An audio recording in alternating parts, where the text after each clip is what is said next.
Hello and welcome to episode 1 of the Altered States podcast with myself, Josh Gape, and Harry Williams. Yeah. We've been talking about starting this podcast for a while now, haven't we? Like a year, probably. Probably about a year, yeah. And we sort of obviously, there was quite a big feeling out process in deciding what the names were, and we had a lot of spider diagrams and you know, ideas that were thrown out pretty much immediately upon inception. Which, you know, we don't have to get. We landed on Altered States, and I actually think that was Josh's idea, and I actually think it's a really good name. It was Izzy's idea, and I've got to say that because otherwise she'd be annoyed about that. But yeah, Izzy's idea, yeah, and it's worked. Yeah. And kind of what we want to do with it is, what our plan is, we're going to release an episode every Monday morning, and we're going to try our best to do alternate episodes. So 1 week is going to be me and Harry, and we're going to pick a topic. So we've chucked around a few things we want to talk about, like flow states, growing up with technology, stuff that, like people, you know, like generations growing up now with basically access to social media and iPhones and all that stuff from day one, how we think that might affect human like evolution and trajectory, and sort of more, I don't know, obscure conversations like that. And I guess it's because we have those conversations ourselves, and that was one of the reasons why we wanted to do the podcast. I'd say that was 100% the reason why I wanted to have it. And obviously Josh just moved down quite recently. Probably was like couple of months ago, is it? 3 months. 3 months ago since you've been down, and so we're in real close proximity now. And it's probably because I was originally when Josh was doing the Rediscover Human podcast, I was going to go up and do an episode, but now we're down here, we can sort of like take care of that. Yeah. From this end, and I think it's just but then we have access to a lot of like real cool guests down here as well. So if someone came on, like we could just talk to them about what their kind of area of expertise is and that kind of thing. Yeah, well, so that's going to be basically the alternate is like 1 week we're going to talk about, you know, whatever topic, and then the other week we're going to try and get a guest on. I don't know how that'll work in like actuality, but we got some cool people lined up. We got Max Laheath, who plays at Bristol Bears and did that comedy interview a few months back. Yeah, blew up, that did. Yeah, really took off. Blew up. Funny thing about that is that's him not even getting out of first gear. Like he can go so much weirder than that. Who else we got? We got some of the Chiefs boys going to come on. Alec Hepburn. We got Dan Strauss, who's like a British BJJ guy, pretty high level, or really high level in fact. Then we're going to have Tim on, the guy I used to do Rediscover Human with. When he comes down next. Yeah, when he comes out, he's a really cool guy. Interesting story, like parkour world champion, and he's into loads of mad stuff like movement expert. Formerly known as the Vegan Prince. Yeah, which is probably what he'd be mainly known for in like the mainstream. Yeah, probably. I'd say so. Yeah. Because like parkour's a little bit. I actually don't really understand where that actually comes from. Parkour. I think it gymnastics. Well, of the streets. There's actually a sick video that Tim showed me where it's this guy, it's a French guy I think, and he does this like unbelievable movie scene where he's basically being chased by gangsters, and he's like running across rooftops and like sliding down like those outdoor fire escapes and shit. And I think he was like the original parkour guy, and then when that movie got released with this like chase scene, effectively they used him because they knew it'd be a sick scene. And it's really cool. I'll show it to you. And off the back of that, I think like I might be butchering this, but I think that was. No, what? So you're telling me that there was a scene with a guy running across buildings and that spawned an entire sport? Yeah, I think so. Yeah, I think it was like maybe, you know, it existed in its like infancy before that, and he was like one of the leaders of it. And then he blew it up. Yeah, and then off the back of that, like loads of people started getting into it. It's quite a big thing. It sounds sort of weird, and there's like, it's just. The way my mind works, I just don't, and I find it like mad cool, like I really, really do. And I think that when I've seen videos of Tim doing it, and I see videos of like, it's not something I'm like hugely into, but like I find it cool watching the stuff they do. Yeah. But for me, I just, whenever like the effect of getting a move wrong is death, I'm just completely out. And I've spoken to you about this, about like motorbikes and stuff before. Skiing. Whenever I think, and skiing as well to some degree, whenever I think about parkour and they see him like doing it all across these like buildings and stuff, it's like if you fall off you die. Yeah. For me, like the risk reward just really ain't there. And it's the same with like riding around on a motorbike. Yeah. But you're a massive defender of motorbikes. Yeah, but I grew up, like my old man had motorbikes growing up, so I kind of like grew up around it, like had some fun on motorbikes. But then like, I don't know, I was speaking to Alec about this last night actually, like how you become more risk averse when you get a bit older. Because I used to be all for all this stuff. Like I was signed up for a skydive and it got cancelled 2 days on the bounce, and then the third day I was just like, they were like, oh, we cancelled, then we cancelled again, and I was just like, all right, I gotta move on. So we didn't do it. Like I was in a place and I was waiting to do it, and we were kind of, but anyway, but like now the thought of doing a skydive, I'm like, I don't know if I'd do it. No, I don't know. Skydive doesn't really. Is that really dangerous? Because I'm like, it's very unlikely that something bad's going to happen on that, and you're strapped like spooning someone when you jump out the. I think it's way more dangerous if you do like a parachute jump, but then at the same time you're not falling for as long. Do you know what I mean? I don't know, man. It's just that thought of like jumping out of a plane. Like you can't be. Surely, well, I don't know, but there's got to be very few people, if any, that are in that plane the seconds before they jump out thinking... They have no nerves whatsoever. Yeah, I know. Like, everyone's got to be thinking in their head, like, I could die now within the next few minutes. My old man broke his ankle quite badly doing a parachute jump. Oof. Yeah, like back in like the 80s or something. What's the difference? Parachute and a... I think a parachute is you go out unassisted... But he said that you're not out that long before you like pull it. Yeah. And I think he basically got taught how to do it. And it sounded like quite sketchy. They were like quite sort of like just showed him on ground. Like, right, in we get in the plane. And he like got up there, jumped out, and basically realised while he was in the air that he didn't really know any of the instructions on how to use it. And he sort of like somehow got away with it. I think he might have landed on like a pile of mattresses or into a tree or something like that on his way down. Yeah. And he thought he'd like gotten away with it, and he was like, fucking hell, thank God. And then basically the people who were doing it were like, oh, luckily now we've got time to go again. And he was like, oh, so to save face he went out and did it, jumped and he went careering into a ditch and broke his ankle pretty bad. But apparently he landed like miles away from where he was supposed to land. Yeah. But I don't know, just that kind of thing, like I can understand that, like a bungee jump I can understand, because it's like the likelihood of it going wrong is so small. But with motorbikes, when I see them just like going down the motorway, I don't get it. I really don't get it. There's a lot of boys at the club that do it. There's like a huge group of them that all do it. What, motorbike? Motorbikes, yeah.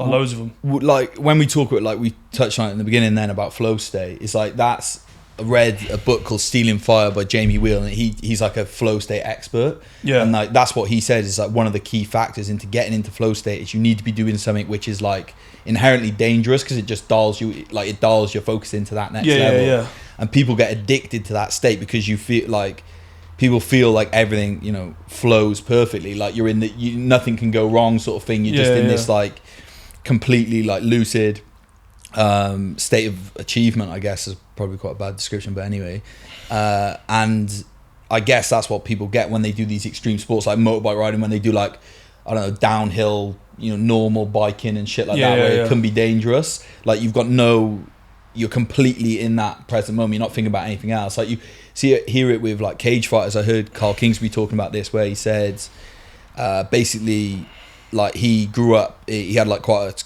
a rough upbringing, I guess. Yeah. And he felt his most comfortable in chaos. So when he was just like going around day to day, like in school and stuff, and it was just like normal shit, he felt like he had loads of anxiety then. But like the moment he'd get into the cage fight, it was like all his anxiety would be calm, and he's like, that's where he felt comfortable. But in a weird way, I suppose, because you haven't got to deal with it. Do you know, like, if you know what I mean?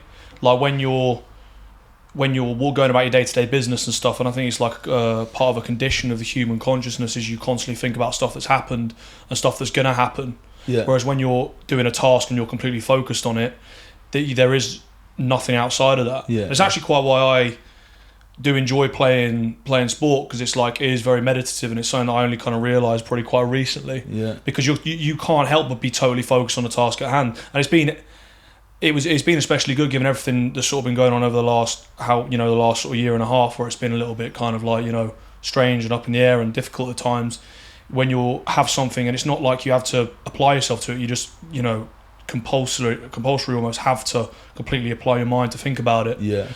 And I suppose it just, you don't have to worry about stuff that, you know, that maybe isn't necessarily making you happy for like a little bit of time. You haven't got to make any effort to do that. Yeah, you can just flick a switch and get lost in whatever you're doing. Because people like, well, that's what Wim Hof says about his method, isn't he? He says that they get deeper doing his methods than people who practice meditation for like years get. Yeah, what? Because of the extreme circumstances of the I think so. Yeah, well, he says like the extreme, like when you put your body in like extreme amounts of stress and stuff like that, because you don't have the ability to focus on anything else. Yeah. Which I suppose the motorbikes is, but it's just the byproduct isn't death, which is sort of like. Yeah. Plus, my mum would kill me. But I'm not saying that as in I have any kind of desire to. I have no desire to whatsoever. So what? So no motorbikes, no skiing. Still wouldn't do skiing. Right. Here's the thing about skiing, and I've said this to you before. There's the reasons are twofold. The first reason is when I think of like a holiday, I'm thinking like of a beach in Jamaica or somewhere like that, hot, no worries, no risk, no danger, and you sort of, I feel like when you're going to the furthest possible point away from that, which is at the top of a mountain, freezing cold, you can get stuck on a chairlift and there's like wolves coming down and trying to eat you, or what if you go off the edge of the mountain? There's not, like, in reality, there's not that, like, I've been skiing quite a few times, there's no wolves, man. I'm sure there are wolves, like, I've been skiing in Canada. There's a film I've probably seen. Bears. Like, have you seen the film? Of course, do you know the one No, have you seen the film Frozen? No. I actually haven't seen it. My girlfriend told me about it, where like they get caught on a chairlift and then beneath them timber wolves. I haven't got a clue, mate. I'm not a wolf expert. Yeah, neither am I, clearly, but I just feel it's like it doesn't seem like, it just seems like a lot of ag compared to, but then people love it. They do ski seasons. They say they pretty much devote their entire lives to doing it, so it must be fun. Yeah, I just think fun. Now I'm 29 years old. I've got too much lost time to make up. Kids are doing this when they're like 5 or 6 years old. Yeah. And I don't want to be that idiot on the slopes. Everyone's laughing at me. I'm putting my back out. Yeah. Like, that's quite embarrassing, isn't it? Yeah. Well, I don't know. I learned to ski when I was like, I don't know, 13, something like that. But my old man went the first time when he went with me, and he was that guy, you know, like a bit older on the slopes, doing the plough, whatever it's called, the wedging down the mountain. But once you get the hang of it, it's good fun, mate. But how would you rate yourself as a skier? Sort of very average. I can do it. I can get up and down, but I was more of an après skier. I don't think I would be like that anymore. But like, I like getting up in the morning, getting out, a few skis on slope. By lunchtime, I'm like in the restaurant, big feed. And that's you. Yeah, that's me done for the day. Whereas other people go and it's like dusk till dawn, you know, they're just out. Yeah, I think that's what my girlfriend goes every Christmas time with her family, and she like absolutely loves it. She like, it's the best holiday. Yeah. But I just sort of, when I tell her that I just don't have much desire to, she doesn't take to it very kindly. She tells me it's very narrow-minded and stupid. Man, I would give it, you know, if you get a point in your life where you think I'll give it a go, it's worth giving it a go. Yeah, but the thing is, once you're up that mountain, you ain't getting back. Like, you're up that mountain, what if, like... You could be that guy that gets sort of like what they call it, like heli lifted off, you know? You do see them every now and again, like people just frozen with fear, and they're like, yeah, go get the skidoo. Yeah, but I don't want to be that, but like, all that, and like, you know, but how likely is it that you're going to ski off the edge of a cliff? It's unlikely, man. They like, obviously there's different levels of slopes as well, so you've got like the easy ones, and then it gets like intermediate, harder slopes, and obviously the hard slopes, like, it's probably quite easy to go off the side, but you don't go up to them until you're like proficient, you know. Could you ski the hard slopes? I've done a few like sort of like semi hard ones in my time, but I've never gone like full diamond. I don't know. I don't even know the fucking names for them. I think they're different as well, because I went in Canada, and I think they have a different like labeling system to. Yeah. But digressing from skiing, parkour, mate, that's the one that surprised me. I could see you jumping from like a skyscraper. No, I just see them, and I just think it's because you see mad videos on YouTube of people like falling off and like and dying. And I always sort of think it's like, you know, it seems like to get, for the purpose of getting like a sick shot of them doing a front flip off a crane or something like that. Yeah. It just doesn't seem, I just wouldn't want to risk dying. But maybe that makes me a coward.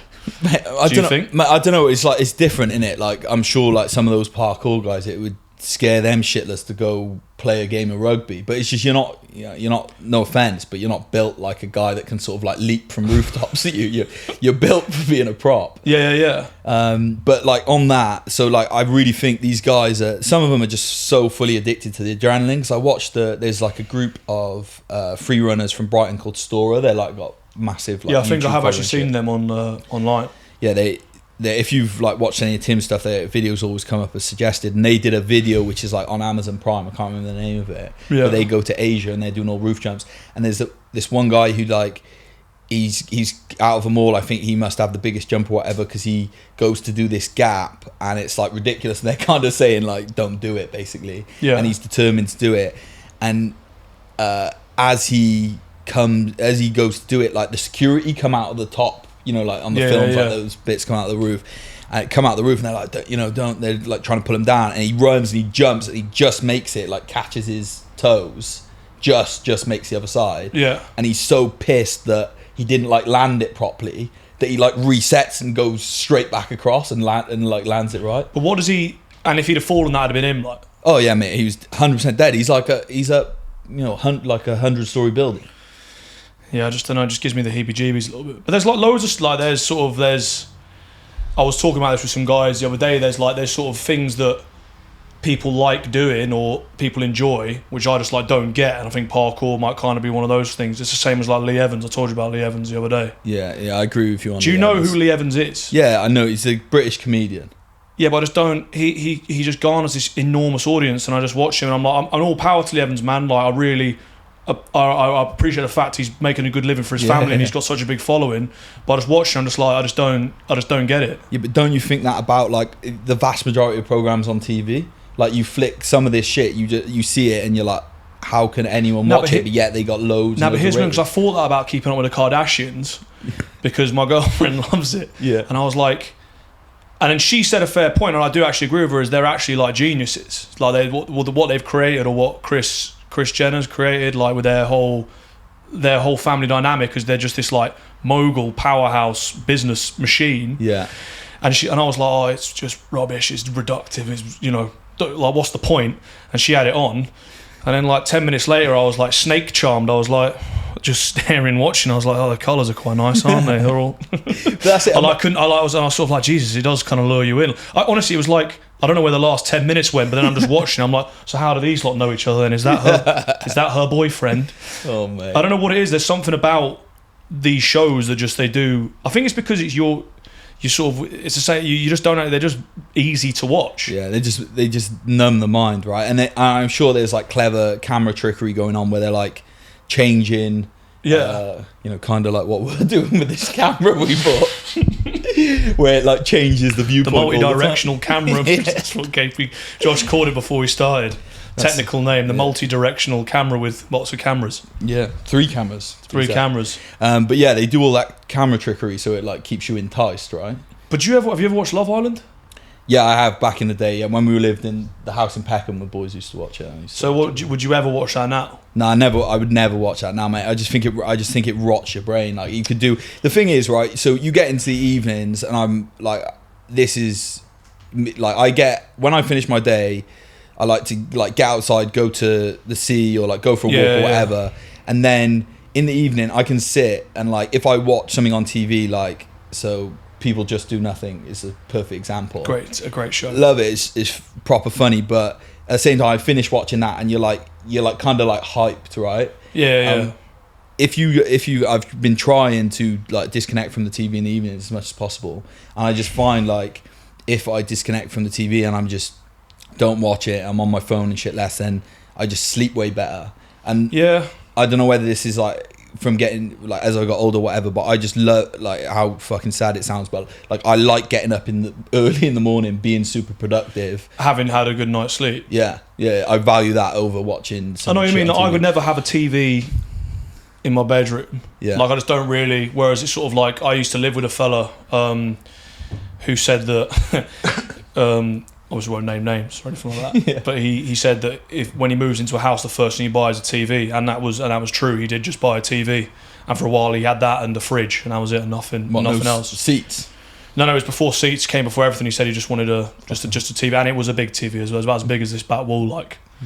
That is a big TV. Priorities, mate. Priorities. But so when you were, because obviously, I don't know, people may have listened to the Rediscover Human podcast and whatnot. Yeah. But you used to live in Peckham. Yeah. with like a big group of, like, we all sort of know them and we went to uni with them and stuff like that. Yeah. When did you decide that wasn't the life you wanted to lead anymore? Well, I suppose, like, I kind of rewinding it, just give people a little bit of a backstory. Like, we met at Loughborough University, right, playing rugby, and then after that, you went to Jersey to play rugby, and then ended up in Exeter eventually, and I went into finance in London, and that's kind of like what I was doing. I was living in Peckham with a big group of boys that we went to uni with, like going out on the weekends, like living for the weekends, kind of like on the grind, like, you know, Sue into the financial district and stuff. And it always felt for me like a bit like I felt really torn the whole time, because my passion is like what I'm doing now, and I'm sure we'll get that to that at some point, but like I love like health, performance, nutrition, all that sort of stuff. And I was like, I still had that like innate desire to, you know, do that with my life, but at the same time I was like kind of hypnotized by, you know, London, money, blah blah blah, you know, as loads of people get and are and stuff. And it got to a point where, well, I moved to Brixton, got the flat in Brixton, moved to Brixton, and it's just Izzy saying to me, so my girlfriend Izzy was like, let's go away, because, you know, it was just, I think London was just consuming me, man. I was becoming like very sort of materialistic. I was, a lot of like my hobbies and shit were just dropping away, like, whereas before I was big into my training. It was like I was still into it, but I didn't have the time to do it, because you just so, you know, work and travel, commuting takes up so much time. And I was kind of like, training really got put on the back burner, and I was like always you know, kind of a bit mad at myself, because I was like, I want to be making progress with my training, I want to be feeling healthier. Do you think it's just the two things can't marry up together? Do you think it's just, if you want to have these kind of like high pressure, high power jobs, that you just can't, like, are there enough hours in a day? Because you're like an efficient guy, do you know what I mean? Like, is there any way you think you can make that work? I think you could. Like, if I was still in London now working, I think I could, but at the time I was like fresh into London, and I was going out on the weekends, so like I really struggled with that, like balancing those three things, like getting to the weekend, going out Friday, Saturday, Sunday would be a write-off. So then you're trying to sort of like cram your training into the work week, and with commuting and working like a long job as like a sort of junior, where you got to like prove your worth and stuff. It was unsustainable. So we ended up going traveling, doing India, and like literally within 3 weeks of being in India, I just realized, I was like, fuck, I can't go back and work in finance. Like, it wasn't making me happy at all, and just started like reconnecting with, you know, stuff I was passionate about: nutrition, holistic health, reading, podcasts, and just consuming loads of information. And out of that sort of exploratory period, the inception for Ape, my company, was born. And then it was just about coming back and I went back into finance to save the money to finance the start of my company. Because for a while you were commuting from Bristol to London, right? You were like, that sounded pretty rank. Yeah, it was it was horrible. Like, I'd drive up to London. I'd get up at like 4 a.m. on a Monday morning, drive from Clifton, where we were living at the time in Bristol, up to London Park in Hammersmith on the outskirts of London, and then catch the tube into Dowsett's house. Get changed. Catch tube into work, and then after work I'd come back and stay at Craig's, who's another one of the our uni friends, sort of crowd, and then commute back. But it was a worthwhile experience. Like, I always see it as that. I remember whilst I was doing it, feeling like super at a loss, like, what the fuck am I doing? Like, this is madness. And I listened to a podcast with Paul Check, who's like one of the guys I study under for holistic health, and he talked about that concept of the positive prostitute archetype, like when you're basically prostituting yourself for money, but in a positive way, because ultimately, you know, you're gonna, with that money, you're gonna do something good, or you are doing something good.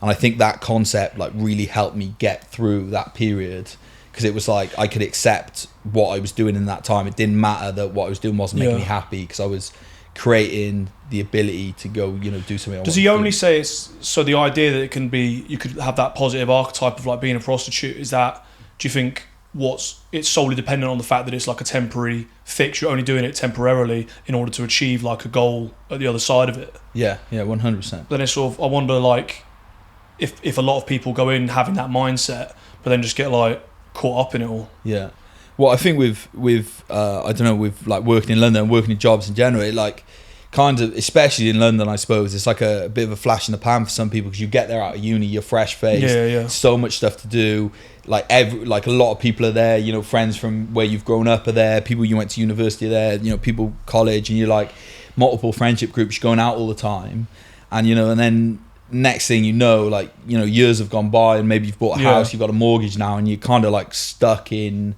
you're roped into it. Yeah, you need to be earning the salary you're earning, and like when you start a company, like I took a massive cut in, massive pay cut, and it's been years of like grinding and like taking minimal money out of the business, just for investing everything back in, to get to a point where we're finally getting like a little bit comfortable now. But it takes a long time, and I think like you kind of, unless you get like really lucky and you're able to just like strike gold with your business idea or whatever, you've got to give yourself time where you're able to grind, and you've obviously got a cut off where you kind of got to do it before you have kids or before you have a mortgage or anything like that.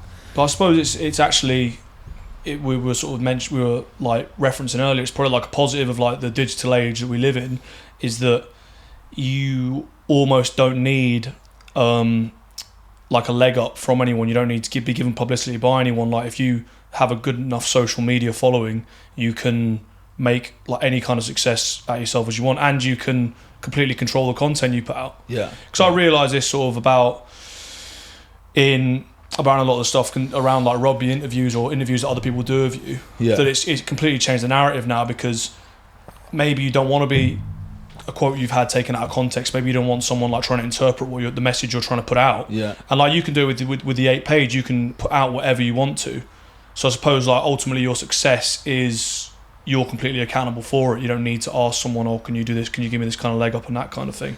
I completely agree with you, but at the same time, like I think that with social media, one of the things I've learned about like Instagram, especially where you're putting out a message, is so hard, because when you're speaking to someone in conversation, like you can easily caveat things you're saying, or because of your body language, they can understand the point of view you're coming from. Yeah. Whereas on social media, because you're just like writing a message, that people can really easily misinterpret that, or people can easily like read it and go, oh well, why didn't he talk about this? Whereas you may well know about that, but ultimately you've got X amount of characters to express your opinion. Yeah, that's a good point. Yeah. So you can leave stuff out, and I found that like it is a bit of a toxic environment in that it's an amazing tool, don't get me wrong, like I completely agree with you, like it allows us to organically grow. You can do paid marketing and stuff on there, but it allows you to do really organic marketing, reach your audience, blah blah blah. But at the same time, there are a lot of you get a mad amount of trolls on there, people that'll just be like, give you abuse for leaving this out or leaving that out. That's another thing, going back to what we were talking about earlier about stuff I don't get. Yeah. Like I don't get trolls. Oh man, normally. Like what is you got to think about the mindset of someone. Like either you're creating a profile, so it's fake, or you're using your own one in order to like abuse people or make them feel stupid. I just think it's just such a weird, like imagine having that mindset of like setting that up. In order to do that, it's like you have to go through quite a lot of processes to create that account, and you're doing it solely to try and just like fuck with someone. Because I was talking to one of the players at the club about it, because it was to do sort of like social media, and like people like, I think you better like to use it as the tool it is, but try and get off it, because it's sort of it's very reductive. Yeah. But basically, what I said about it is that everyone who has a profile, like say you're in person and some idiot was giving you like their opinion, you'd be like, all right mate, yeah, whatever, like I don't need to listen to what you got to say about me or about the way I play or anything like that. But on Twitter or Instagram, everyone has the same profile, so fundamentally everyone's opinion is kind of like worth the same.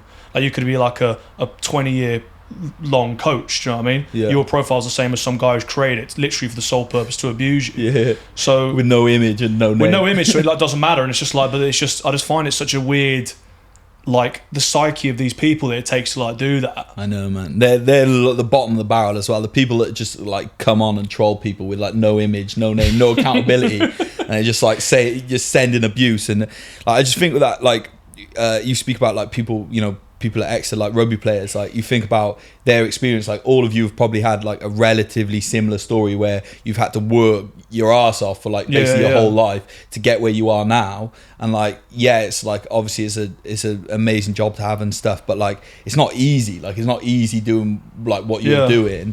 And for someone to just turn around and just like, you know, just hit people with abuse. You're shit. Like it's just because that's what made me know. Because I was talking to one of the lads who got picked for the Lions. Yeah.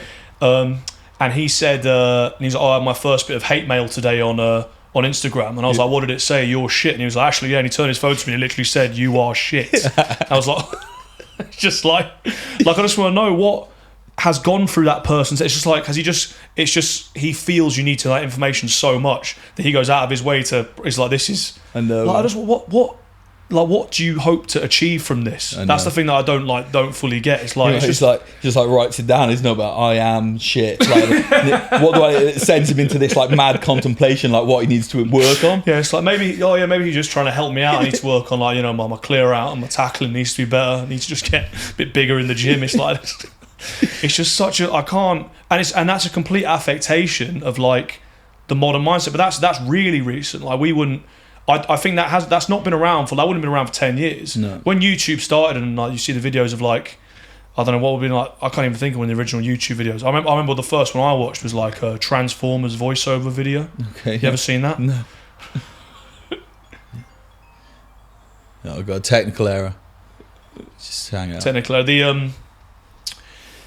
There's Transformers like voiceover video, but like people weren't just like abusing each other on it. They were just kind of like, lol, or like, ha, this is really good. You know what I mean? I don't know where it's kind of like spawned from. I don't know, man.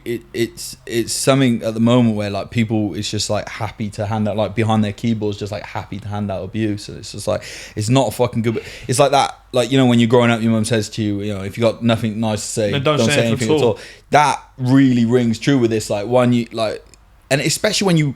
I think that it does help, like when you're on social media, because it does make you empathetic for other people. It's like when you get abuse, you're like, fucking out, you like take a bit to heart or something. Like I remember I had a comment like one of our products, someone was like, this is money making bullshit, I'd rather eat a banana. And I was like, oh god, that hurts, man. That really hurt me. And I'm like, I would never leave a horrible comment on someone else's stuff.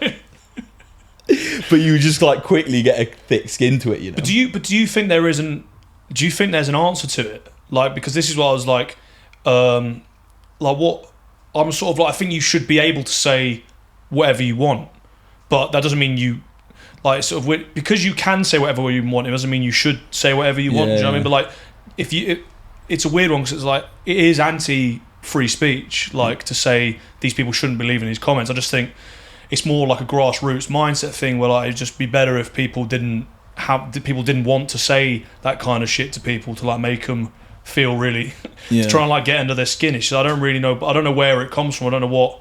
Maybe it's just they got such little going on with their lives. That's the only way they can get like some kind of kick. Or probably, man. And I think like ultimately it's a good thing, because like all it does is, if you're someone putting out content or whatever, you know, it just makes you get a thicker skin, and it's good to have a thicker skin. I think there's too many people at the moment who are just like, you know, like real sensitive. We're living in a real sensitive world where people are getting offended by everything, and I think like it is good, that is a good practice in life to just like, you know, not learn to not take things personally and just be able to like let shit roll off your back. So I guess that's the best thing about it. No, I completely agree. It's sort of it's a weird thing you say about the fact we live in a real sensitive society, because I do feel for the most part like the mantra that we're put out is that we're not sensitive enough, and that's what sort of like, especially with like the narrative around like being a male or whatever, is you need to like be more sensitive, and you need to be very super tolerant of everything and stuff like that. And I'm all for tolerance and that kind of thing,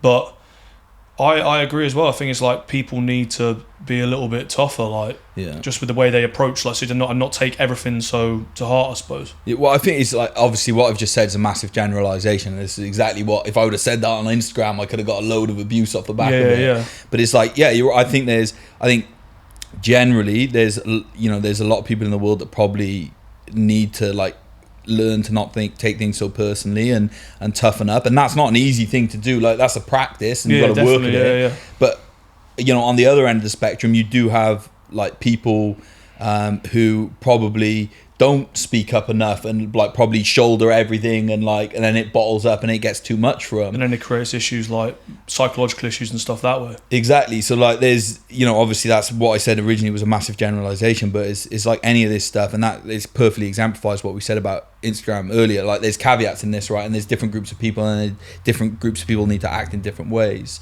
But yeah, I think we've got a situation where we've got, ironically, both of those things going on at once at the exact same time. Yeah. So when you were like working in London and stuff, yeah, how did it physically manifest with you or mentally manifest with you? Like the situation you were in wasn't sitting right with you, and you realised that.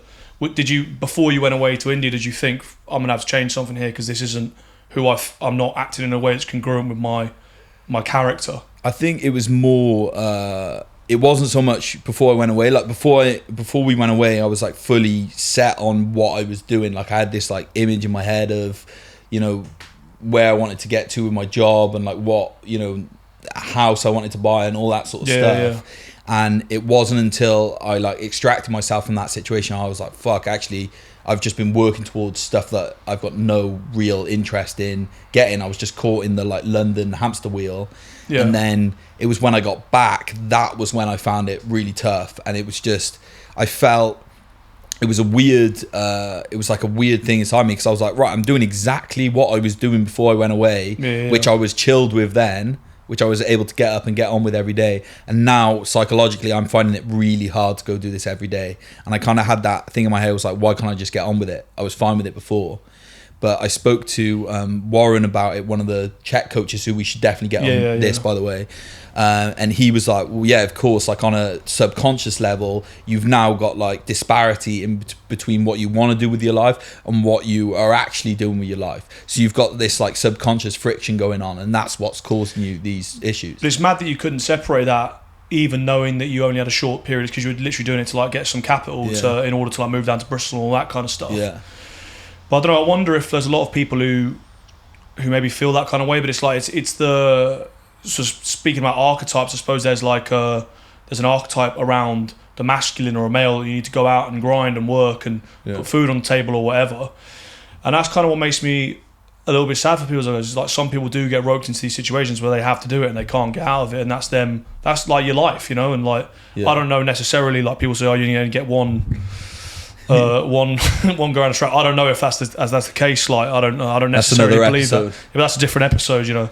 But it's just it's a tough situation that sort of, I suppose that's what society lends itself to, I guess, that you have to make that money, you know, and it can put you in these situations. But surely you experience that with rugby, right? That's like must be a big thing with, you know, the whole like being a like professional athlete and like having to like, you know, toughen up and just get on with situations and blah, blah, blah. And there must be an expectation from the outside of like people like, well, you're doing your dream job, you know, you play sport for a living, you get paid good money to do it. Yeah, I think this is normally and it was before this season that I always had that belief, and this is the first time and the thing is I only truly properly started playing when I was 24, so I came into it fairly late, and like we were at uni when we were 22. Do you want to rewind it a little bit and just say like sort of cool, what your I'll journey rewind. was? So pretty much I actually met Josh on my very first. He was the first person I actually met at uni. He was in Powerbase. Yeah. Josh kind of like he was very cautious of me originally. Was eventually. I just thought you looked quite kind of like lonely in the corner of the gym. you came in as a fresher, right? And your year was a weird year because there weren't that many like freshers that were invited to pre-season. So it was like in my year there was like about 15 of us. So at least we had like a little group to stand in the corner with together. But it was me, you, and like Jeremy, who I was staying with, who was friends with Josh at the time. But basically, I joined Loughborough and I was part of Wasps Academy, and then over my time there, I played a little bit for the union. I went on loan to Nottingham, and then in my final year, I realised that I wasn't really getting anywhere with Wasps, so I asked to leave. And and join Jersey on a 2-year deal. Just stop there. Was that like tough decision? Like, were you worried you were going to potentially end your chance to go and play in Prem? Yeah, then? I was. Yeah, because the thing is, the narrative you get from people is, oh, you don't want to leave the Premiership umbrella because once you're out, it's hard to get back in. Yeah. But then I just had a feeling it was one of the better decisions I made, because when you're at a place for a certain amount of time, you can become like real just part of the furniture. And you see it with people who leave Chiefs as well. They go to another club and it just all kicks off for them. So I think that's especially true of like academy kids, but you're told that you shouldn't. It's a real weird kind of like contradiction, I suppose. I went to Jersey for a year, and then in February that season, so this would be in 2015, I got an offer from Rob Baxter to sign for Chiefs. So you only played one season? Only played one season, yeah. And then I remember I came over and just visited here and loved it. And then Rob made me an offer and I signed it like the next day and came over, and that was 6 years ago now. How were Exeter doing at that point? We finished 5th the season I joined, and when I joined, we got in the we've sort of been in and around it every single year, and obviously last year we had a stellar season. We won the double.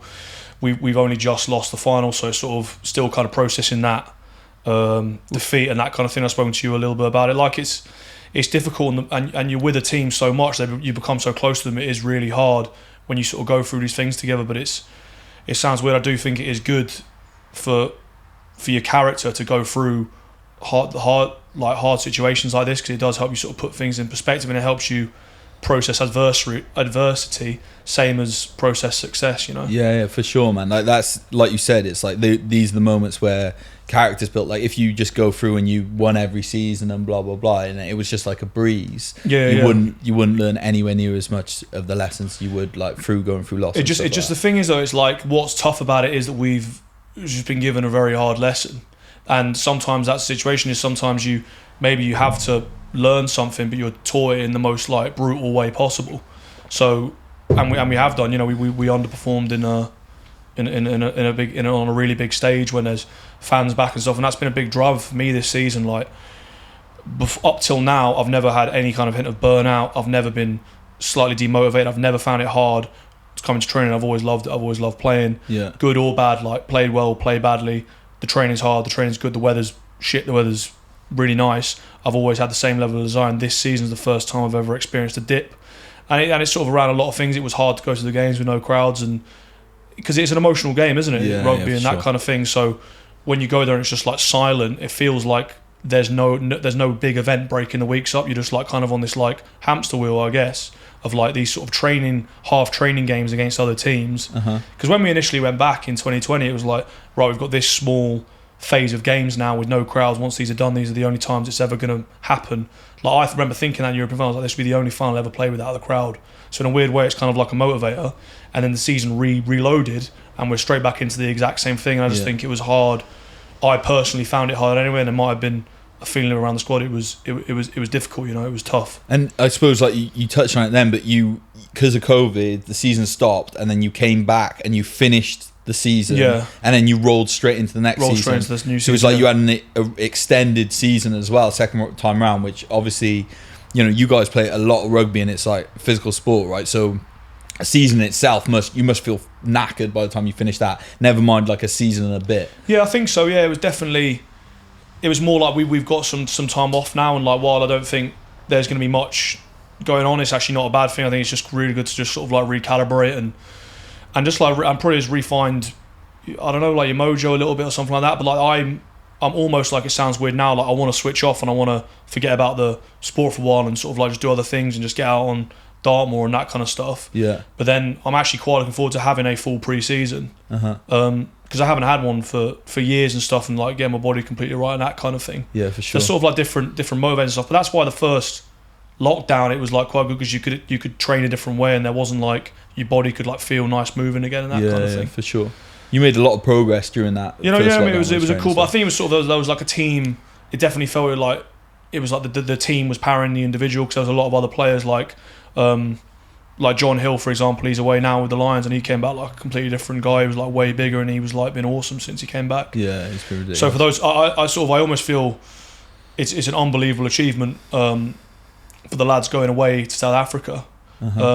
So I think it's almost like your mind's a very powerful thing. So they're probably not feeling how I feel of like having a huge dump of like energy and emotion and that kind of stuff. You probably just like keep rolling. Yeah, for sure. When you get into it. Well, that's like human. You notice that, don't you? Like I don't know. One of the examples that springs to mind is like exams at school, where you feel like you're doing them, and it's like as soon as you finish, it's just like you crash.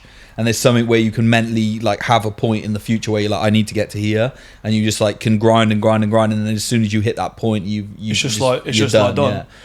I actually wanted to ask you something about your school. Go on. Did you get struck by lightning? I got struck by lightning at Hartbury College. Yeah, when I was there.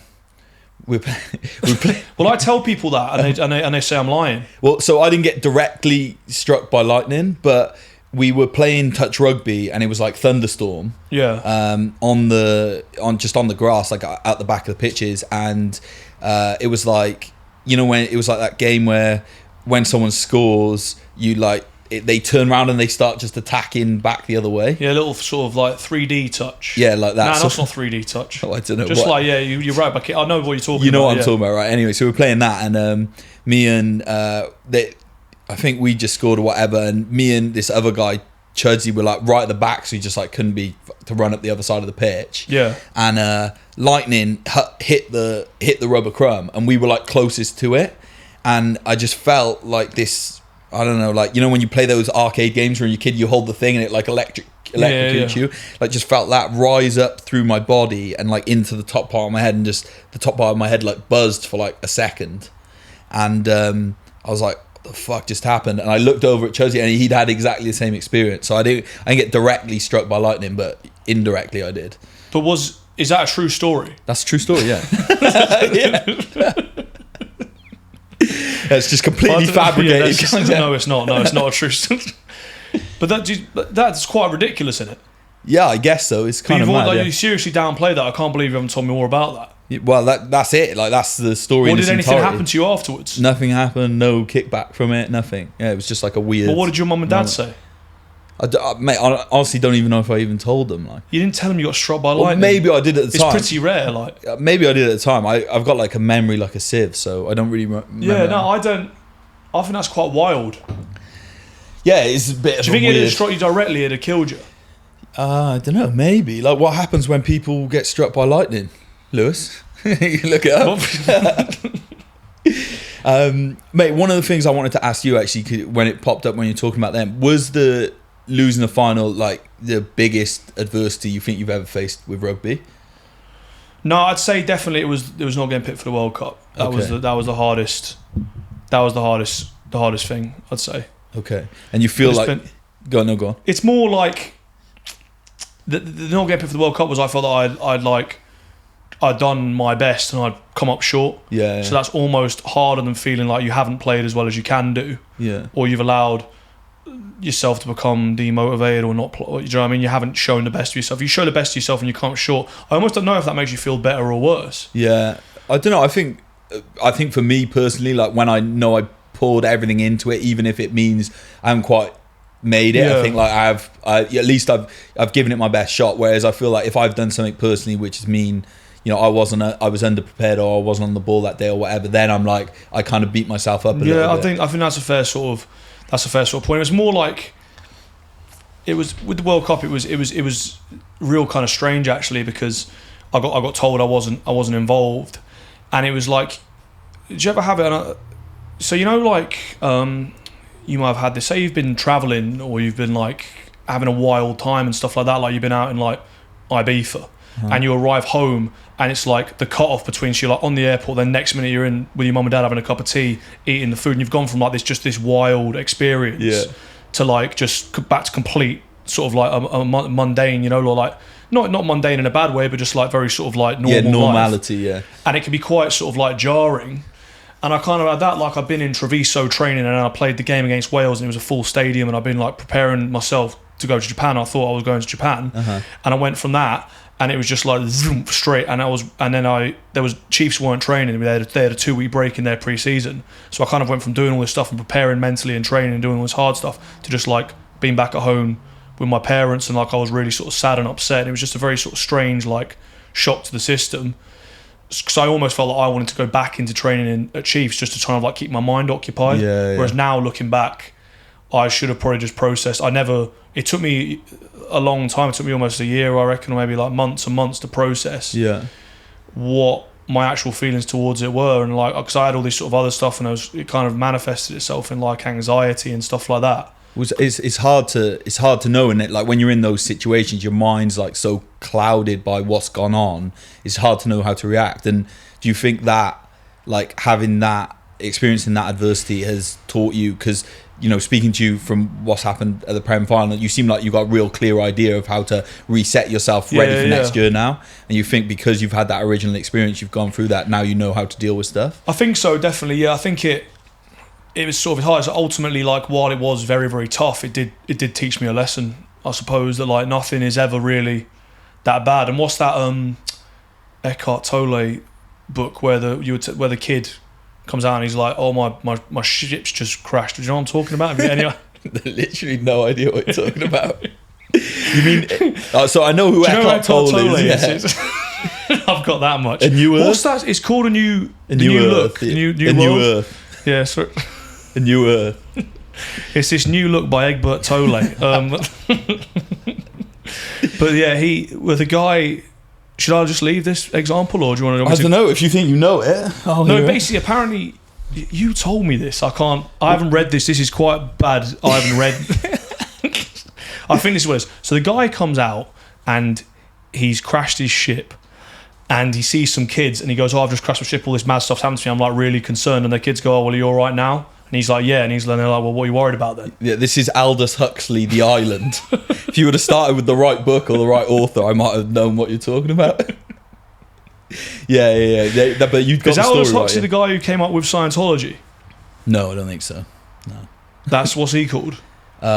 He is. I can't remember at all. But Lewis. I've got a really good documentary. Have you watched that documentary on Scientology? Going Clear. Not the Louis Theroux one, the other one, which has got like is it Going Tom Clear? Hanks. Yeah, it's Going Clear.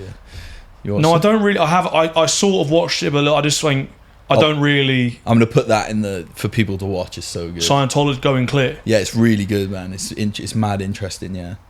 Who's the guy who came up with that? Ron Hubbard. Ron Hubbard. Yeah, thank you. Cheers, mate. Yeah. He's quite a multi-talented dude, isn't he?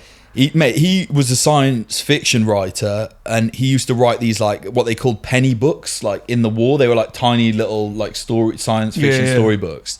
And then basically he amalgamated these books that he'd written into a religion, and then just said, took it to Hollywood, and loads of people signed up for it. So who's the most famous Scientologist? Tom Cruise. Tom Cruise, yeah, probably. Tom Cruise would be. He's their like poster boy. He's top. He's the top boy around there. He's one of them. But I think there's quite a lot of celebrities. There was an interesting Joe Rogan experience where he had a lady on who I can't remember her name, but I'll see if I can find this and put this in the description as well. And she was an ex-Scientologist, and she's like a famous actress. You probably recognise her if you saw her.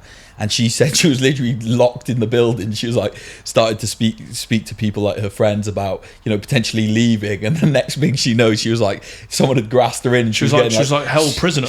Yeah, she was getting like strong armed into the back room.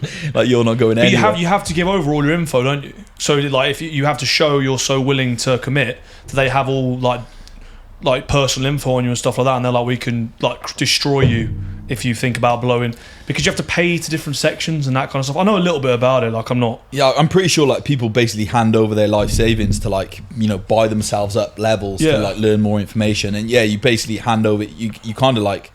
It sounds ridiculous. There must be something more to it, because to get all these people to sign up, but on the surface it sounds like. To me that'd be a red flag that you have to give over currency in order to get up. There's like surely there's no other way. There's no secondary route. Yeah. The only route up is by paying cash. I don't know. There could be alternate routes. Maybe the cash is just like a fast track option, But I don't know. I honestly don't know. I'll have to rewatch the documentary. Yeah. I'll Going Clear. Going Clear. All right, man. What time are we on? We're about 55 minutes, 50 minutes. Should we wrap it up there? Yeah, we can wrap it up there. Nice that was good. That sounds a nice little... Good intro. All right, wicked guys. Thanks for following. Listening, tuning in. We're going to upload this onto our YouTube channel, which isn't properly set up yet. We'll put some clips out on Instagram and stuff, and give us a subscribe if you liked it. Leave us some comments. We want to try and make this quite interactive, so if there's anything you want to talk about, any questions you want us to cover, stuff like that, just DM us on the Instagram when I eventually get that sorted, and we'll try and like work some stuff into the podcasts. Wicked. Yeah, nice one. Thanks guys. Cheers. Cheers.